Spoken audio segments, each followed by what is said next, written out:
I never expected my life to flip upside down in one night. Not like this.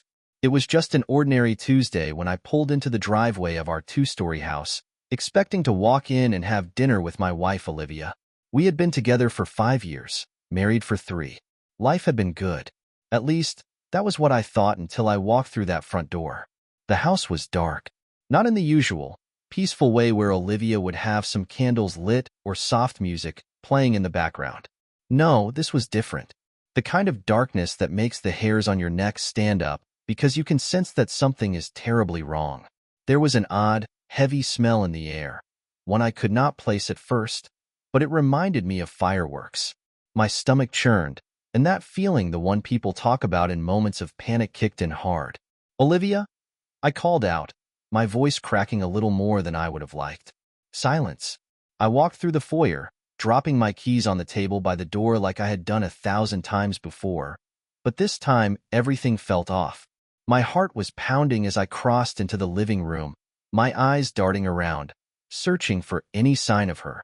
That is when I noticed the kitchen door was slightly ajar, just enough for me to see the glow from the backyard lights casting a faint shadow inside. The smell hit me harder now. My steps slowed, a sinking feeling growing in my chest as I approached the kitchen. I pushed the door open fully, and my breath caught in my throat. There, on the kitchen floor, was Olivia. She was lying on her side, her arms stretched out as if she had been reaching for the back door. Blood. So much blood. It was pooling beneath her, soaking into the hardwood floor. My mind went blank for a second. Then panic took over. I rushed over, my knees hitting the ground next to her. "Olivia! Olivia!" I shouted, frantically pressing my fingers to her neck, praying for a pulse. There was one, faint but there. She was still alive. But the blood, the smell of gunpowder, it was too much. I fumbled for my phone, my hands shaking so badly I could barely dial 911. The operator's voice was a blur as I yelled into the phone, telling them my wife had been shot, begging them to hurry. Minutes felt like hours. I kept her head in my lap, stroking her hair, whispering her name over and over again, telling her it was going to be okay, even though I was not sure of that at all. The blood just kept coming, seeping between my fingers, staining my clothes. The paramedics arrived, the flashing red and blue lights bouncing off the walls of our once happy home. They worked quickly, barely speaking to me as they lifted Olivia onto a stretcher. They moved with the kind of urgency that only meant one thing: she was in critical condition. "Sir, you need to step back," one of the paramedics said, pulling me away from her. "We need to get her to the hospital right now." I stood there, dumbfounded, as they wheeled her out of the kitchen and into the ambulance. My body felt frozen, like I was rooted to the spot. I barely noticed the police officers entering the house, or one of them gently guiding me out to the front yard. I watched as the ambulance sped away, its sirens cutting through the night air, carrying my wife with it. The questions came next. "Sir, can you tell us what happened here tonight?" Detective Morgan asked, his voice calm but probing. "I do not know," I stammered. "I got home, and I found her like that." Morgan gave me a long look, sizing me up. "Did you see anyone leave the house? Any signs of forced entry?" "No. Nothing." My mind was racing, trying to make sense of everything. Who would do this? Why would someone hurt her? He did not answer, just kept jotting notes into his little book, asking me the same questions in different ways, trying to catch me off guard. I could feel the suspicion in his tone, the way he eyed my blood-soaked clothes. They thought I did this. They thought I shot my own wife. But I did not. I loved Olivia. She was my world. That night I stayed at the hospital, waiting for any news. They rushed Olivia into surgery, but the doctors could not tell me much. Just that she was in bad shape, that it was a miracle she had even survived this long. I paced the waiting room for hours, my mind going in circles, trying to figure out what the hell was happening. Who would want to kill her? What had she gotten into that I did not know about? It was just after midnight when the detective found me again. He sat down in the plastic chair next to me, his face serious. "We found the gun, Nate," he said, his voice low. "The gun?" I repeated, confused. "In your garage," he continued, "under a pile of old newspapers. It is a 9mm, the same caliber used in the shooting.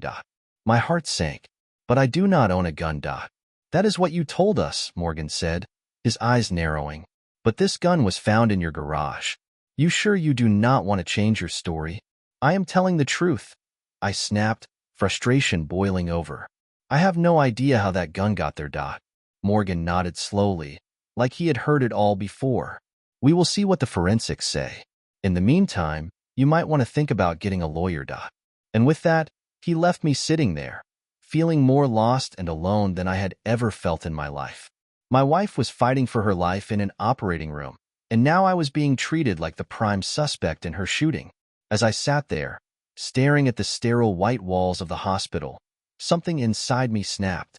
Whoever did this, whoever was trying to take Olivia from me, had made a huge mistake. I was going to find them, and I was going to make them pay. I barely slept that night. The hospital's waiting room was cold and uncomfortable, but that was not what kept me awake. My mind was running a mile a minute, replaying every moment from the last few months, trying to figure out if I missed something, if Olivia had been hiding something from me. By the time morning came, I felt like I had been hit by a truck. My clothes were still stained with Olivia's blood, and my eyes burned from exhaustion. I grabbed a cup of terrible vending machine coffee and sat down, trying to collect my thoughts. A nurse finally came out around 7 a.m., her face kind but tired. "Mr. Hayes?" she asked softly. "Yeah, that's me," I said, jumping up. "How's my wife? Is she going to be okay?" "Olivia's in stable condition for now, but the next 24 hours are critical. She made it through surgery, but her injuries were severe. 2 gunshot wounds, one in the chest and another in her side. We were able to stop the bleeding, but she's in a coma, and we cannot predict when or if she will wake up." Her words hit me like a sledgehammer. A coma? The thought of Olivia lying there, unconscious, unable to speak to me or fight back against whatever happened to her, tore me apart inside. "Can I see her?" I asked, my voice barely a whisper. "You can, but only for a few minutes. She's in the ICU, the nurse said, guiding me down the hallway. When I finally stepped into Olivia's room, the sight of her hooked up to all those machines broke me. Her skin was pale, her beautiful brown hair tangled against the hospital pillow. Tubes and wires seemed to cover every inch of her body, and the slow beep of the heart monitor was the only sound in the room. I walked over to her, gently taking her hand in mine. "Liv," I whispered, my voice cracking. "I am so sorry. I promise you, I will find out who did this. I swear, I will not rest until they pay for what they did to you." I sat there, holding her hand for as long as they would let me. Every minute felt like it stretched on forever, the weight of what had happened pressing down on me with every second that passed. But then, something else hit me: fear. Not just for Olivia, but for myself. The police were already circling, and I could see where this was heading. They were going to pin this on me if I did not figure out what had really happened. They were going to make me the villain of this story. When I left the hospital, I found myself sitting in my car, staring blankly at the steering wheel. The sun was just starting to rise, casting a pale orange light across the parking lot, but it did nothing to warm the chill I felt creeping into my bones. The weight of everything was almost too much to bear. I needed to figure this out fast. As I sat there, trying to think through the fog of exhaustion, my phone buzzed in the cup holder. It was a number I did not recognize. I almost let it go to voicemail, but something told me to answer. "Hello?" I said, my voice hoarse. "Nate, listen carefully," a voice whispered on the other end. It was a man's voice, low and urgent, the kind that instantly put you on edge. "I know what happened to your wife." My grip tightened on the phone. "Who the hell is this?" "That is not important right now," the voice said quickly. "What matters is that I can help you. But you need to move fast. You are being set up, Nate. They want to make it look like you did this. If you do not start asking the right questions, you are going to end up behind bars or worse." "What are you talking about?" I snapped, my pulse racing. "Who is setting me up? Who shot Olivia?" "I cannot tell you everything right now, but trust me, you are in deep. Start with the garage, Nate. Check the garage. You will find the first clue there. And whatever you do, stay away from the cops. They are not on your side." Before I could ask any more questions, The line went dead. I stared at the phone in my hand, my heart pounding in my chest. Who was that? And what the hell was going on? The garage? What was in the garage? I sat there for a few moments, trying to figure out if I should follow this mysterious tip or if I was just being played. But the longer I sat there, the more the paranoia crept in. Someone was clearly trying to frame me, and if the police were involved, I could not trust anyone. Screw it, I thought. I needed answers, and sitting here was not going to get me any closer to the truth. If there was something in the garage, I had to find it before the police did. I drove back to the house, my hands gripping the steering wheel so tightly my knuckles turned white. The house looked exactly as it had when I left it the night before, dark and foreboding, like some kind of haunted relic. The front door was still taped off by the cops, but I knew there was a way into the garage from the back. I parked down the street and snuck around to the side of the house, my pulse racing with every step. The garage door was locked, but I had the code. I punched it in, holding my breath as the door slowly creaked open. The inside was just as I had left it, messy, cluttered with tools and old boxes. I scanned the room, trying to figure out what the voice had meant by the first clue. At first, I did not see anything out of the ordinary, just the usual chaos of a working man's garage. But then, tucked away in the corner behind some old paint cans, I saw it, something shiny, half hidden beneath a pile of newspapers. I moved closer, my heart pounding in my chest. I reached down and pulled the newspapers aside, revealing what was underneath. It was a gun, a sleek, black 9mm handgun. My breath caught in my throat. This was the gun the police found, the one they thought I had used to shoot Olivia, but I had never seen this gun before in my life. So how the hell did it end up in my garage? I stood there, staring at the weapon in my hands, my mind spinning with 1,000 questions. Who put it here? And why? And then, suddenly, everything became clear. Someone was playing me. Someone had set me up from the very beginning, and if I did not figure out who, I was going to lose everything: my wife, my freedom, my life. Whoever did this was not finished yet. Standing in the garage with that gun in my hand, I realized just how deep this rabbit hole went. The weight of it felt wrong, like it did not belong in my world. But here it was, cold and real, threatening to unravel everything I knew. Whoever set this up had planned it carefully. They knew exactly what they were doing, and I was being led straight into their trap. I quickly wiped the gun down with a rag, trying to remove any trace of my fingerprints. I did not know if it would help, but I was not about to let my own DNA get pinned on this thing. Then I wrapped it in an old towel and shoved it deep into the bottom of a box filled with junk. For now, I just needed to get out of the garage before anyone spotted me. The police could come back at any minute, and I did not want to be found here. I made my way back to my car, my thoughts spinning. Who was this mystery caller, and how did they know what was happening? Could I trust them, or was this just another layer of the trap? As much as I wanted answers, all I had were more questions. But one thing was clear: I was not going to sit around waiting for the police to arrest me. As I drove away, I decided to take matters into my own hands. The detective, Morgan, had made it obvious that I was the prime suspect. He did not believe me, and I had no reason to believe he would. So, if I wanted to clear my name and protect Olivia, I needed to dig into this myself. I could not go back to the hospital. If the cops were watching, I would walk right into their hands. I had to stay low, out of sight, and start figuring out who would want to hurt us. Olivia had always been private about her past, but I knew enough to start asking the right questions. And I knew exactly where to begin. Her best friend, Lisa. She and Olivia had known each other since college, long before I came into the picture. If anyone had answers, it would be her. I just hoped she would be willing to help, especially now that Olivia was fighting for her life. I pulled up to Lisa's place, a cozy little house on the edge of town. The sun was just starting to set, casting a golden glow over the quiet suburban street. For a moment, I hesitated. What if Lisa thought I was guilty too? What if she would not talk to me? But I had no other choice. I needed to know what Olivia had been hiding, and Lisa was the key. I knocked on the door, and after what felt like an eternity, it finally creaked open. Lisa stood there, her eyes red and puffy from crying. She looked surprised to see me, and for a second, I wondered if she was about to slam the door in my face. "Nate!" she said, her voice shaky. What are you doing here? I need your help, Lisa, I said, trying to keep my voice steady. Something is going on, and I think Olivia is in danger. I do not know who did this, but I am being set up. I need to find out what she was involved in. Please, if you know anything, you have to tell me. She stared at me for a long moment, and I could see the conflict in her eyes. She was scared, and I could not blame her.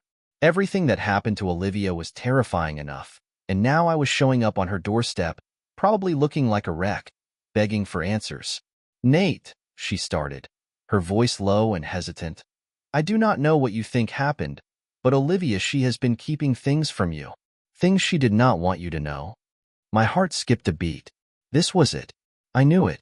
Olivia had secrets, and now, for the first time, I was about to learn what they were. What kind of things? I asked, stepping closer, my eyes locked on hers. Lisa bit her lip, glancing around nervously, like she was afraid someone might be listening. I should not be telling you this, but Olivia was involved with some people. Bad people. It started before she met you, but I think it came back to haunt her recently. She told me she was trying to handle it, that she did not want to drag you into it. But I guess it caught up with her. What people, Lisa? Who are we talking about? I asked, my pulse quickening. This was bigger than I had imagined. I do not know all the details, she admitted. She never told me their names, just that they were dangerous. She said they had something on her, something from her past that they were using against her. She thought if she kept quiet and stayed out of their way, they would leave her alone. I stood there, the weight of her words sinking in. Olivia had been hiding this from me all along, and now, because of these people, she was lying in a hospital bed, clinging to life. But why? What could she have done that was so terrible? And why did they come after her now? Lisa, I said, my voice firm, I need to know more. If there is anything at all that could help me figure this out, you need to tell me. She hesitated, then nodded, disappearing into the house for a moment. When she came back, she was holding a small, worn notebook. This is all I have, she said quietly, handing it to me. Olivia gave it to me a few months ago, told me to keep it safe. I never opened it, but maybe it will help you understand. I took the notebook, feeling the worn leather cover under my fingertips. It felt heavy, like it contained the answers I had been searching for. I thanked Lisa and walked back to my car, my mind buzzing with 1,000 thoughts. I sat there for a moment, staring at the notebook in my hands. This was my wife's secret. This was what she had been hiding. Whatever was in here, it was the key to everything. But opening it felt like crossing a line that Olivia had never wanted me to cross. With a deep breath, I flipped open the cover and started to read. The notebook felt heavier in my hands than it should have. It was not physically weighty, but it carried a different kind of gravity. This was Olivia's past, the part of her life she had never shared with me. As I stared at the first few lines of her handwriting, neatly written but filled with anxiety, I wondered how much of her I really knew. Could I have missed something so big? Could she have been in such deep trouble without me realizing it? I took a deep breath and turned the first page, trying to prepare myself for whatever came next. September 14th. I should not be writing this, but I have to get it out of my head. If I do not, it will drive me crazy. I thought I could keep this buried, but it is starting to unravel. It has been years since I had any contact with them, but it seems like they never really left me alone. My heart sank. Whoever they were, they had been part of Olivia's life for a long time, and she had been trying to outrun them. I thought moving to this town, meeting Nate, starting fresh, none of it would catch up to me. I was wrong. They found me. I know they did, even if they have not said it directly. The phone calls, the strange looks from people I do not know, the feeling like I am being watched, none of it is in my head. It is happening. I am scared, but I cannot tell Nate. I do not want him to worry, or worse, get involved. As I read the words, a knot formed in my stomach. I thought we had been so open with each other. I thought I knew her fears, her dreams. But here was a whole other side of her life she had kept from me. And she had done it to protect me. But now, because I did not know, because I had been left in the dark, I could not help her. I flipped through a few more pages, scanning her entries. It was clear that whatever this was, Olivia had been dealing with it for a long time. The entries spanned months, and each one painted a clearer picture of a woman living in fear. October 21st. I saw him again today. He did not come up to me, but I know it was him. He was across the street from the library, just standing there, watching. I know they are waiting for something. I just do not know what. November 5th. I do not know what they want from me. They had years to come after me, and they did nothing. Now, when I have built this life with Nate, they suddenly show up. What do they want? Do they want money? Revenge? I cannot figure it out, and it is eating me alive. I thought I could bury this. I thought I could move on. But I guess some ghosts never really go away. December 3rd. I should tell Nate. I know I should. But if I tell him, he will want to fix it, and there is no fixing this. These people, they are not like normal criminals. They play the long game. They destroy lives from the inside out. I cannot let them do that to him. I will figure this out on my own. That was the last entry. My hands shook as I closed the notebook, trying to process what I had just read. These people, whoever they were, had been watching her for months. And now, they had finally acted.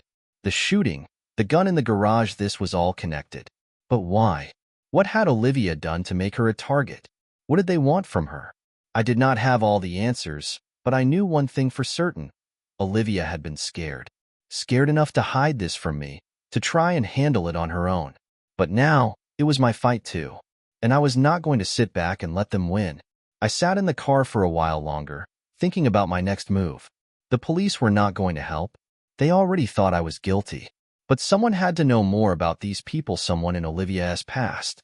And I had a few ideas about where to start. First, I needed to talk to her old boss, Roger. He had been the head librarian at the Riverton Public Library for as long as I could remember. Olivia had worked under him for years before he retired. If anyone had noticed something off about her in the last few months, it would be Roger. I drove straight to his house, which was on the far side of town, in an old neighborhood where the trees were tall and the houses had been around since the 50s. When I pulled up to his driveway, it looked like nobody was home. But I had come this far, and I was not leaving until I had some answers. I knocked on the door, and after a long pause, it finally opened. Roger stood there, a bit older than the last time I had seen him, his glasses perched on the edge of his nose. He looked surprised to see me, and for a moment, I worried he would not talk to me. "Nate," he said, his voice a little hesitant. "What brings you here? I heard about Olivia. Is she?" "She is alive," I said, trying to keep my voice steady. "But she is in a coma. Someone shot her, Roger, and the police think I did it." Roger's eyes widened in shock. "What? Nate, that is crazy. I know you would never hurt her."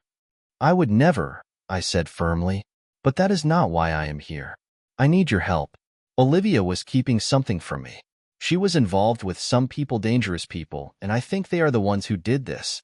I need to know if she said anything to you. Did she ever talk to you about being in trouble?"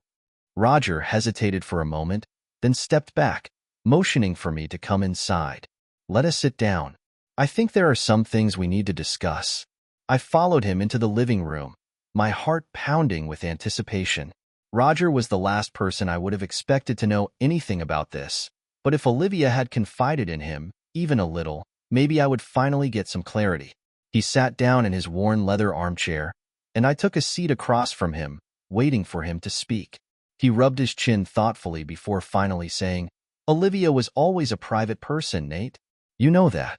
But a few months before I retired, she started acting different.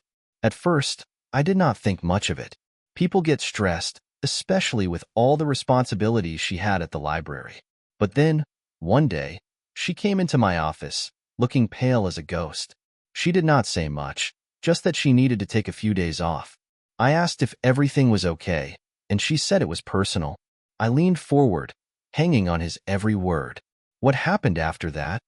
She came back after a few days, but she was different, distant, like she was constantly looking over her shoulder.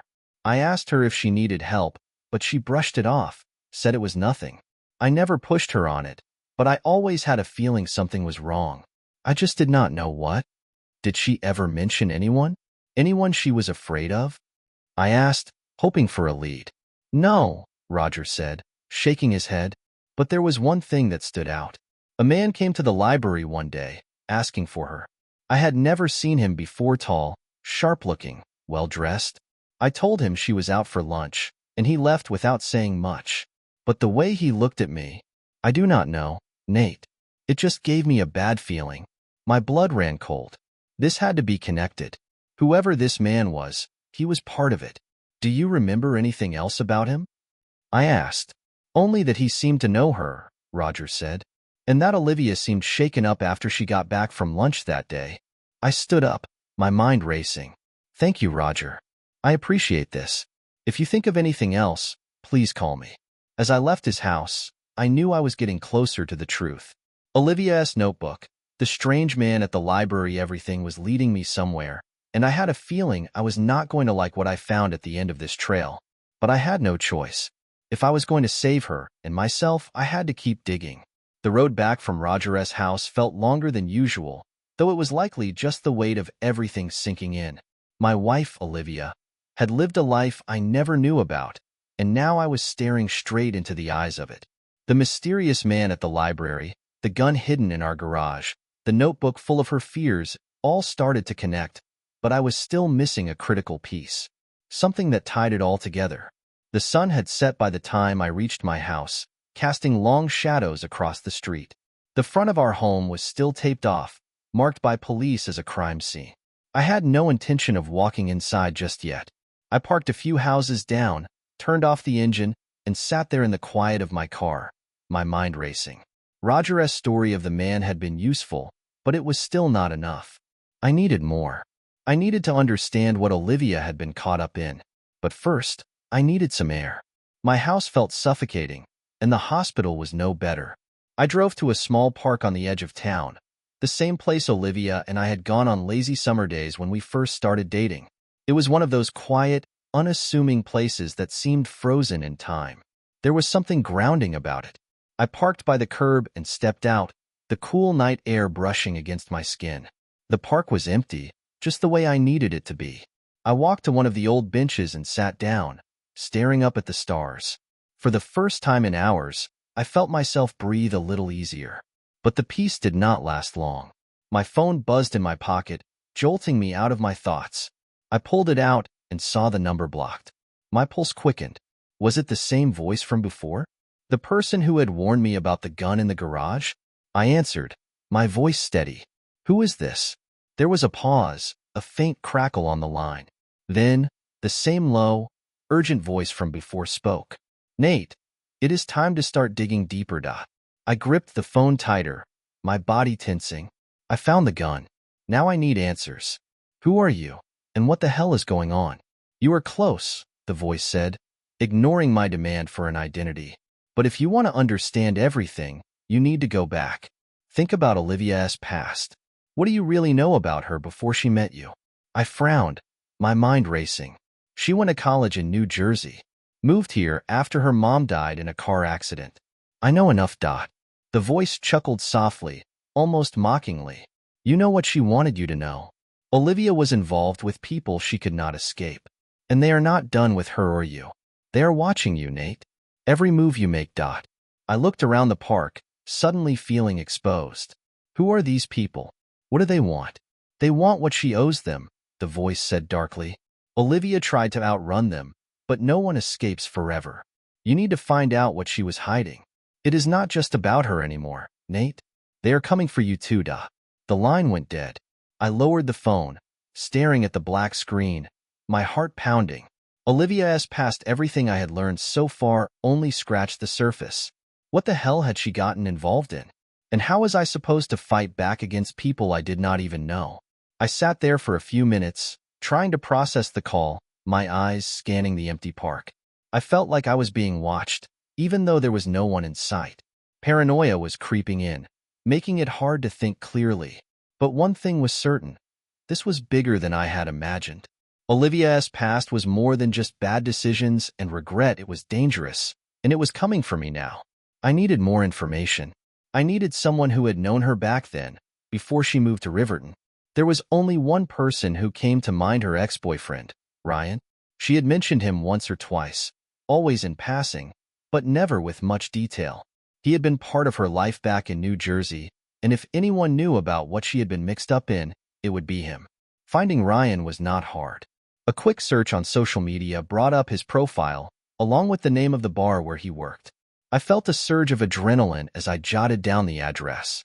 It was a few hours away, but I was not going to let that stop me. I was done waiting for answers to come to me.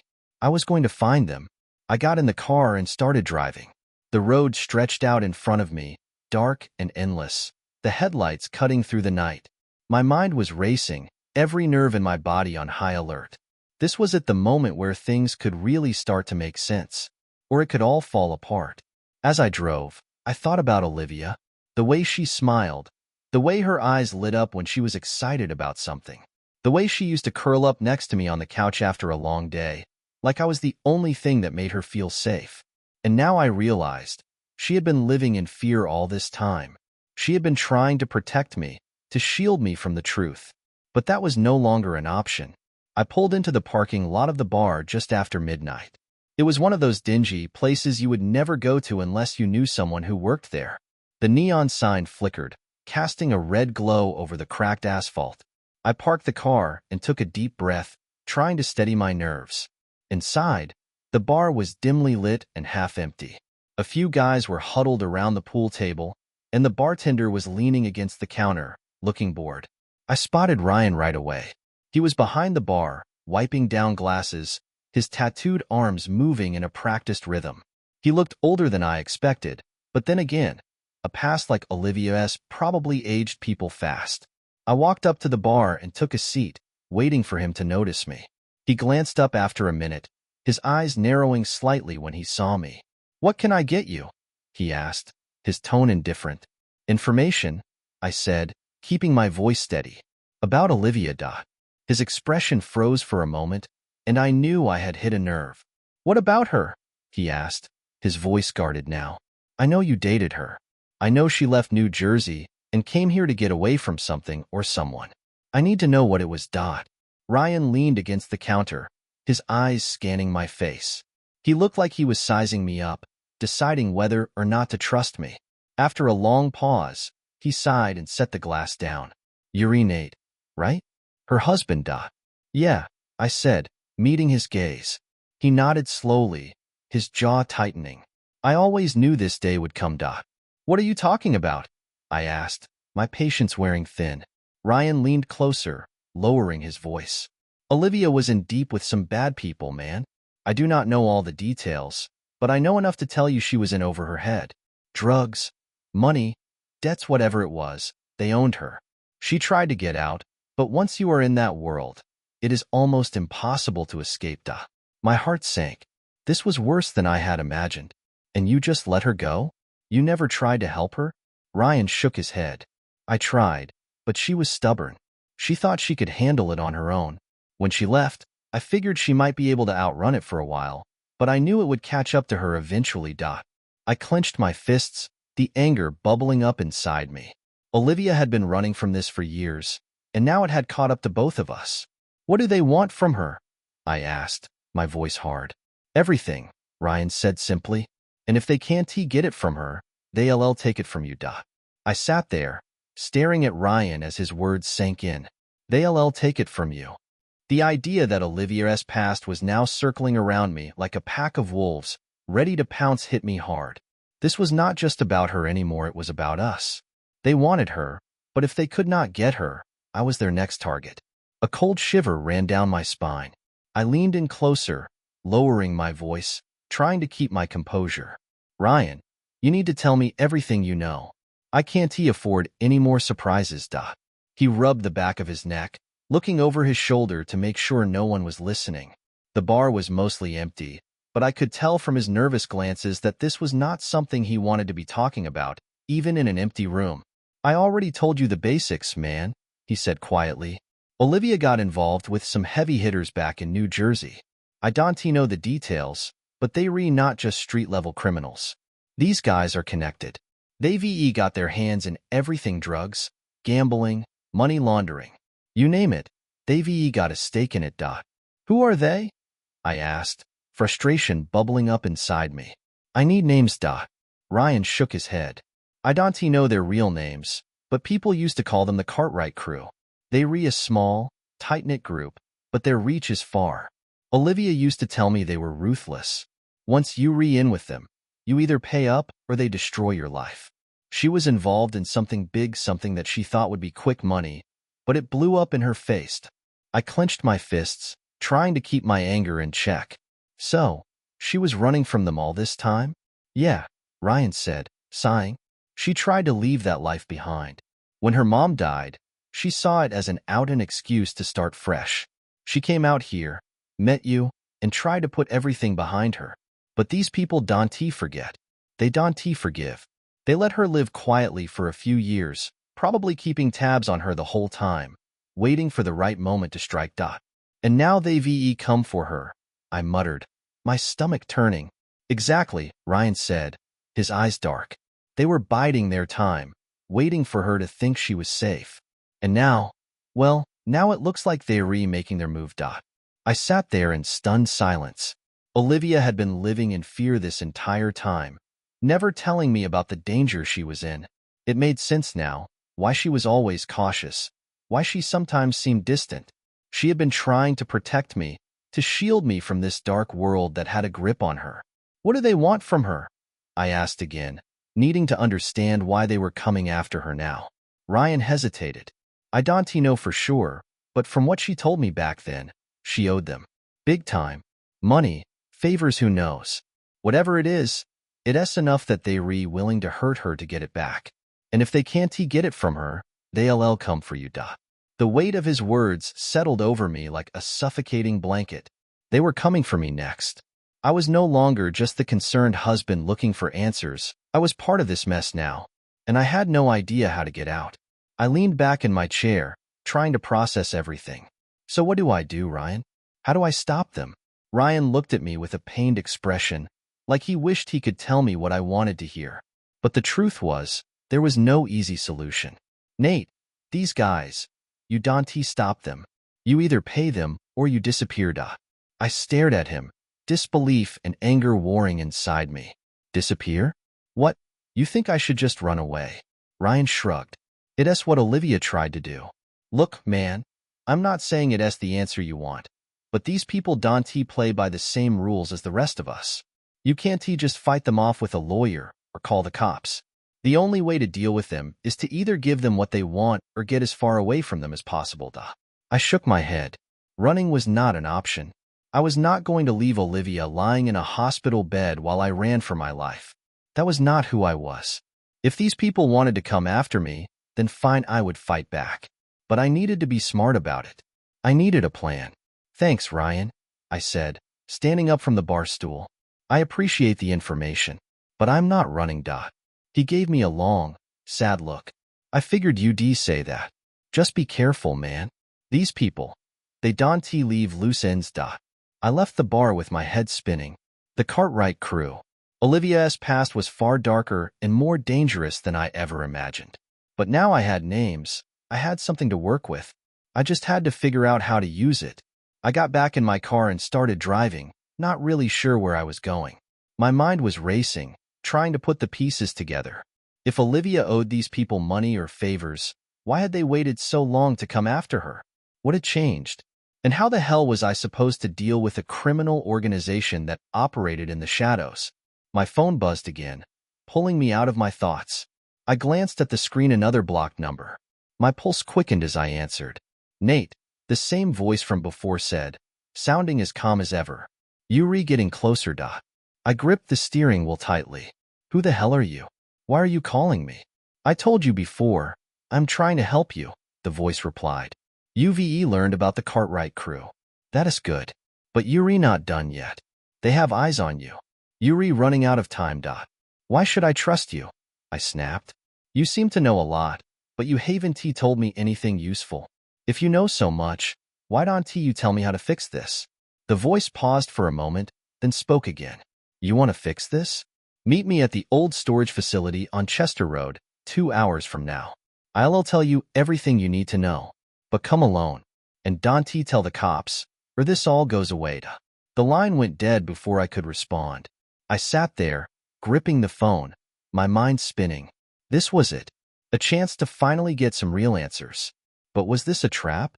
Or was this mysterious caller actually on my side? I had no idea, but I knew I could not let this chance slip away. I glanced at the clock. I had 2 hours to figure out my next move. I sat in my car, the quiet hum of the engine doing nothing to calm the storm swirling in my mind. The old storage facility on Chester Road. That was where I was supposed to meet this mysterious voice. 2 hours, no cops, and I had to go alone. Every instinct I had told me this could be a setup. After everything I had learned about the Cartwright crew, meeting anyone in the dead of night at an abandoned storage facility felt like signing my own death warrant. But what choice did I have? I was in too deep now. I could not run. I could not trust the police, and every day that passed was another day these people got closer to me and Olivia. I checked the time. I had about an hour left before the meeting. If I was going to do this, I needed to be smart. The smart thing to do would have been to walk away, get as far from this as possible, and figure out a different way to protect myself. But I was not wired that way. I could not just leave things unresolved, especially when Olivia was still lying in that hospital bed, vulnerable to whatever came next. I took a deep breath, turned the key, and pulled out of the parking lot. As I drove through the empty streets, my mind replayed the conversation with Ryan. The Cartwright crew. Even just thinking about their name made my stomach twist. Olivia had been caught in their web, and now it was tightening around me too. I reached the edge of town and turned onto Chester Road. The facility was about 10 miles out, tucked away off the main highway, far from any homes or businesses. Perfect place for someone to disappear. My hands tightened around the steering wheel as I thought about that. Was this their plan? Lure me out here, make sure no one saw what happened, and finish what they started with Olivia? The road grew darker, the streetlights thinning out until there were none left. Just the faint glow of the moon, casting long shadows across the road. The storage facility appeared ahead, a crumbling relic from decades past, with its rusted gates and broken-down buildings. Weeds had overgrown the parking lot, and the whole place felt like it had been forgotten by the world. I pulled in, my headlights cutting through the overgrowth, illuminating the front gate. I parked, turned off the engine, and sat there for a moment, letting the silence of the night settle over me. My heart was racing, the adrenaline surging through my veins. This was it. Whatever was about to happen, I had to be ready for anything. I reached into the glove box and pulled out the small flashlight I kept for emergencies. It was not much, but it was better than stumbling around in the dark. I tucked it into my jacket pocket and stepped out of the car, my shoes crunching against the gravel beneath me. The air was thick with the smell of damp earth and decay, the kind of place where bad things happened. I scanned the area, my eyes adjusting to the darkness. There was no sign of anyone yet. No cars, no movement, just the distant sound of wind rustling through the trees. I kept walking, moving deeper into the lot, past rows of storage units with faded paint and rusted locks. "Come on," I muttered under my breath. "Show yourself, Dot." As if on cue, a figure stepped out from behind one of the storage units, their silhouette barely visible in the faint light. My body tensed, every muscle ready to react. The figure walked slowly, deliberately, hands at their sides, making no sudden moves. I could not make out their face yet, but something about their posture felt oddly familiar. "Are you Nate?" The voice called out, echoing across the empty lot. "I am," I said, my voice steady, but my heart was pounding in my chest. "You said you had answers." "I am here for those answers, Dot." The figure stepped into the light, and I saw him more clearly. He was an older man, maybe in his 50s, with graying hair and a worn leather jacket that looked like it had seen better days. His face was lined with age, but his eyes were sharp, taking in every detail. "Good," he said, nodding. "I was not sure you would come, Dot." I took a step closer, keeping my distance but wanting to get a better look at him. "You have been calling me, giving me pieces of this puzzle. Why? Who are you?" The man glanced around, as if checking to make sure we were alone. Then he sighed, a long, tired breath. "My name is Frank. I used to work with the Cartwright crew. A long time ago, Dot." My stomach tightened. This was the last thing I expected. "You worked with them?" "I did," Frank said, his voice low and gravelly. But I got out. Or at least, I tried to. No one ever really leaves them, though. I took a step closer, my eyes locked on his. Then why are you helping me? Why should I trust you? Frank rubbed his chin, glancing away for a moment before meeting my gaze again. Because I know what they're capable of. I know what they'll do to you, and to Olivia if they get what they want. I've seen it happen before. They use people up, chew them out, and then spit them out when they are no longer useful. That's what they're doing to you now. I felt a wave of anger rise in me, but I forced it down. What do they want from us? Olivia has been running from them for years, but they haven't come after her until now. Why? Frank shook his head, his expression grim. It's not about the money. At least, not anymore. When she got involved with them, it was about debts and favors. But somewhere along the line, she became more valuable to them as leverage. She's tied to something bigger, Nate. Something I couldn't even get my head around when I was part of it. I swallowed hard, my mind racing. Bigger than just money? Yes, Frank said. They've got their hands in some deep, dark stuff. Political favors, business dealings, things that could ruin people at the highest levels. Olivia stumbled into it, and now they're using her as a pawn. They want her to give up something that could expose them. And if she doesn't, they'll take it from her by force. I clenched my fists, my mind spinning with the weight of his words. Olivia had been caught in the middle of something far bigger than either of us had imagined. And now they were coming for her. No, they were coming for me too. What do I do? I asked, my voice quieter now, the weight of everything pressing down on me.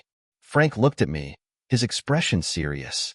You've got two choices, Nate. You can either give them what they want, find out what Olivia has that they need, or you can fight them. But if you fight them, you'll be going up against an organization that doesn't lose. They'll stop at nothing to protect themselves. I stared at him, my mind reeling. Why are you telling me this?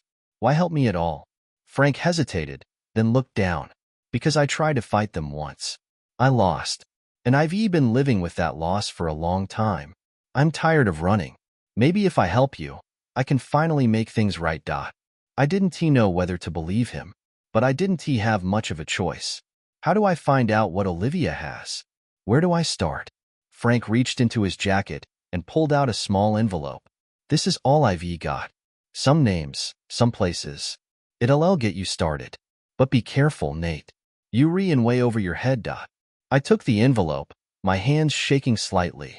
I knew he was right. I was in over my head, and I was not sure how I was going to dig myself out. Thanks, I said, tucking the envelope into my jacket. Frank nodded, then glanced around one last time before stepping back into the shadows. Good luck. You're going to need it. As he disappeared into the darkness, I stood there alone, the weight of the world pressing down on me. I had the names, I had the information, but I was still no closer to understanding how to stop them. All I knew was that time was running out for me, for Olivia, and for everything we had built together. I got back in my car, my hands shaking as I gripped the steering wheel. The next step was clear, but it terrified me. I had to find out what Olivia had been hiding, and I had to do it fast. The drive back from the storage facility was a blur. Frank's words echoed in my head, making it impossible to focus on anything else. Olivia was not just running from some old debts or dangerous criminals. She was a pawn in something much bigger. And now I was tangled up in it, too. The Cartwright crew was after something she had, something that could expose them, and they were willing to destroy both of us to get it. I gripped the steering wheel so tight my knuckles turned white. What was Olivia hiding? I had been asking myself that question since this whole nightmare began, and now it was more urgent than ever. Frank had given me an envelope with names and places, but would that really be enough to piece it all together? When I pulled up to our house, the police tape was still up, but I did not care anymore. I needed to get inside. I needed to find whatever it was that Olivia had hidden, whatever had drawn the Cartwright crew's attention. I ducked under the tape and made my way through the front door. The house was eerily quiet, but I had no time to dwell on it. My footsteps echoed through the empty rooms as I went straight to our bedroom. I had torn the place apart once already, but I had been looking for something small, something obvious. Now, I knew I had to think bigger. I yanked open the closet doors, rifling through boxes of old clothes, shoes, and other forgotten items. There had to be something here, something she had left behind. As I pulled down a dusty shoebox from the top shelf, I felt a strange sense of déjà vu, like I had done this exact same thing 100 times in my head. But this time, something was different. The bottom of the shoebox felt heavier than it should have. I tipped it over, expecting old papers or photographs to fall out. But instead, there was a false bottom. My heart skipped a beat. Carefully, I pried the thin layer of cardboard away, revealing a hidden compartment. Inside was a small USB drive. I stared at it for a moment, my pulse quickening. This had to be it. Whatever Olivia had been hiding, whatever had put her in the crosshairs of the Cartwright crew, it was on this drive. I grabbed my laptop from the bedside table and plugged the drive in, my hands shaking with anticipation. The screen lit up, and a single folder appeared. I clicked on it, and a series of files popped up: documents, emails, photos. My breath caught in my throat as I opened the first document. It was a contract, a legal agreement between several high-profile companies and political figures. It looked like a standard business deal at first glance, but the more I read, the more it became clear that this was anything but legal. The Cartwright crew was not just involved in petty crime, they were running a vast network of corruption that stretched from the criminal underworld all the way to corporate boardrooms and political offices. Bribes, blackmail, money laundering — this was the kind of information that could ruin careers, destroy lives, and topple governments. And Olivia had been sitting on it this whole time. I scrolled through the emails, reading message after message between high-powered executives and politicians, all of them detailing backroom deals and under-the-table transactions. Olivia must have stumbled across this when she was working for them, probably thinking she could use it as leverage or insurance. But instead, it had made her a target. Suddenly, everything made sense. The Cartwright crew was not after her because of some old debt. They wanted this information. This was their dirty laundry, and if it ever saw the light of day, they would all go down. My hands were still shaking as I clicked through the files, my mind racing. Olivia had been living in fear for years, knowing that one wrong move could get her killed. And now they had tried to silence her for good. But there was more. As I dug deeper into the files, I found something even more disturbing. There were references to me. My name. The Cartwright crew had been watching me too, using Olivia to get closer. I had been dragged into this without even realizing it. I closed the laptop, my mind spinning. This was it. This was what the Cartwright crew wanted, and now I had it. But what the hell was I supposed to do with it? Going to the police was not an option. If these people were as powerful as Frank had said, they would have cops in their pocket. I could not trust anyone. The phone rang, snapping me out of my thoughts. I glanced at the screen-blocked number again. My stomach clenched. I answered, my voice tight. What do you want? The same voice from before spoke, low and calm. I see you found it. My blood ran cold. How the hell did they know? Who are you? I demanded. Why are you doing this? I told you, Nate, the voice said smoothly. I'm trying to help you. But now that you have what they want, you're in more danger than ever. They want to stop until they get that drive. You have to make a choice: give it to them or use it against them. I stood there, gripping the phone, my heart pounding in my chest. And what happens if I use it against them? The voice paused. Then you better be ready to run. The line went dead. I stood there in the dark, the weight of everything pressing down on me. I had the evidence, the information that could bring down the Cartwright crew. But I also knew what Frank had said was true: these people did not leave loose ends. If I tried to use this, if I exposed them, they would come after me with everything they had. And Olivia. They would make sure we both disappeared for good. But giving it to them? Letting them walk away? That was not an option either. Not after everything they had done. Not after what they had done to Olivia. I clenched my fists, my anger bubbling to the surface. I had a choice to make, and either way, it was going to change everything. I walked over to the window, looking out at the dark street below. For a moment, I thought about just leaving, disappearing like Frank had suggested. But no, running was not the answer. I had been dragged into this mess, but now I had the power to end it. And I was not going to let these people win. I grabbed my phone, dialed Frank's number, and waited for him to pick up. Nate, he answered, his voice cautious. I have it, I said, my voice firm. I have what they re looking for, but I'm not giving it to them. I'm going to expose them. Frank was silent for a long moment, then he sighed. You sure about that? I'm sure, I said, my heart pounding. I'm done running. Then you re going to need help, Frank said. Meet me tomorrow. We'll figure this out. I hung up and sat down on the edge of the bed, the weight of what I had just decided pressing down on me. This was it. The Cartwright crew had tried to take everything from me, my wife, my life, my future. But now I was going to fight back. The next day, I met Frank in a quiet diner on the outskirts of town. He looked more haggard than the last time I had seen him, but there was a determination in his eyes that matched my own. We went over the details: how we would leak the information, who we would contact, and how we would protect ourselves when the Cartwright crew came for us. Because they would come. We both knew it. A week later, the files were in the hands of journalists and investigators. The fallout was immediate. Major corporations crumbled, political careers were ruined, and the Cartwright crew's network was exposed to the world. But it came at a cost. I had to disappear. Frank and I both did. The Cartwright crew might have been weakened, but they were still dangerous. They would come for us eventually, and we had to be ready. As I sat in a small, nameless town, far from the life I had once known, I thought about Olivia. She was still in the hospital, still fighting for her life. I could not be with her, not yet. But one day, when this was all over, I would see her again, and I would tell her everything. For now, I had to keep running. But I was not running from the Cartwright crew anymore. I was running to protect what was left of the life Olivia and I had built. And I was not going to stop until I had one.